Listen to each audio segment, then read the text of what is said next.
क्या आपको मालूम है कि शेषनाग पर विराजमान भगवान विष्णु जी को एक महर्षि ने लात मारी थी, वो भी उस समय जब भगवान विष्णु देवी लक्ष्मी के गोद में सिर रखकर आराम कर रहे थे।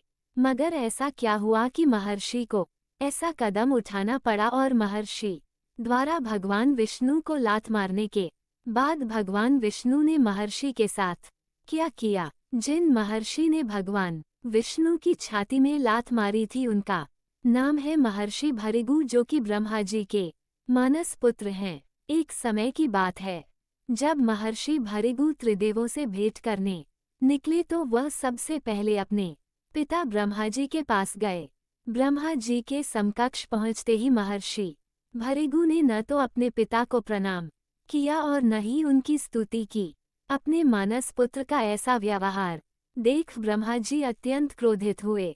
उनका चेहरा गुस्से में एकदम लाल हो गया। मगर जिसने उनके साथ ये दुर्व्यवहार किया था वो उनका मानस पुत्र था, जिसके कारण उन्होंने अपने गुस्से को दबा लिया और महर्षि भृगु को कुछ नहीं कहा। इसके बाद महर्षि भृगु भगवान शिव से मिलने कैलाश पहुँचे और जैसे ही भगवान शिव ने महर्षि भृगु को आते देखा वैसे ही वह अपने आसन से खड़े हुए और उन्होंने महर्षि भृगु का आलिंगन करने के लिए अपनी बाहें फैला दी। मगर इसके जवाब में महर्षि भृगु ने कुछ ऐसा किया जिससे भगवान शिव को गुस्सा आना तय था। जब भगवान शिव महर्षि भृगु का आलिंगन करने हेतु खड़े हुए वैसे ही महर्षि भृगु ने उनका आलिंगन अस्वीकार करते हुए ये कहा कि हे महादेव, आप हमेशा धर्म के विरुद्ध चलते हैं और दुष्टों को वरदान देते हैं जिससे संसार का अहित होता है। इसी कारण मैं आपका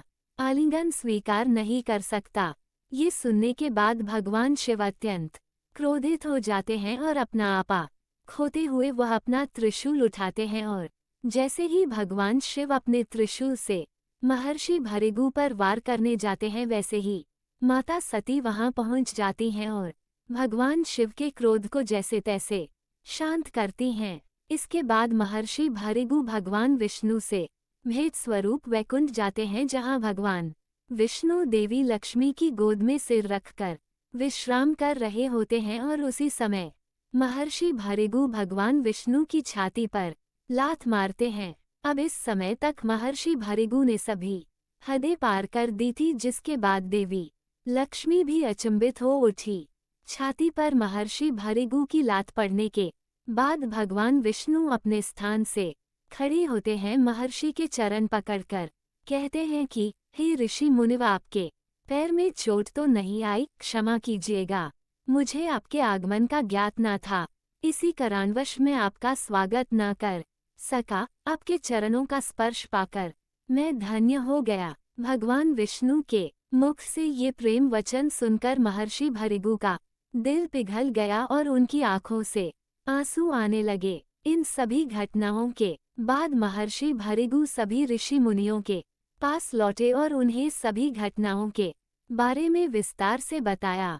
मगर क्यों उन्होंने इस पूरे वाक्य का विवरण ऋषि मुनियों के समक्ष रखा? असल में महर्षि भृगु ने ये सब एक कारण वश किया। वो कारण था जब सभी ऋषि मुनि सरस्वती नदी के किनारे बैठकर इस बात पर विचार विमर्श कर रहे थे कि ब्रह्मा विष्णु और महेश में से सबसे श्रेष्ठ कौन है।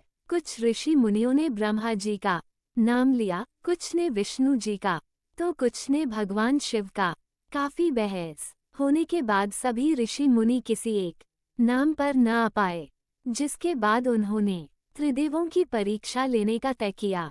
अब त्रिदेवों की परीक्षा लेने के लिए चुना गया महर्षि भृगु को, जो कि ब्रह्मा जी के मानस पुत्र है और साथ ही सप्तर्षिमंडल के एक ऋषि भी हैं। ये कार्य मिलने के बाद महर्षि भृगु ने त्रिदेवों की परीक्षा लेते हुए उनके साथ अभद्रता की और उन्हें क्रोधित करने का प्रयास किया, जिसके बाद इस परीक्षा में ब्रह्मा जी और भगवान शिव हार गए और जीत भगवान विष्णु की हुई। इसी परीक्षा के बाद से भगवान विष्णु को त्रिदेवों में सर्वश्रेष्ठ मानकर उनकी पूजा अर्चना की जाती है।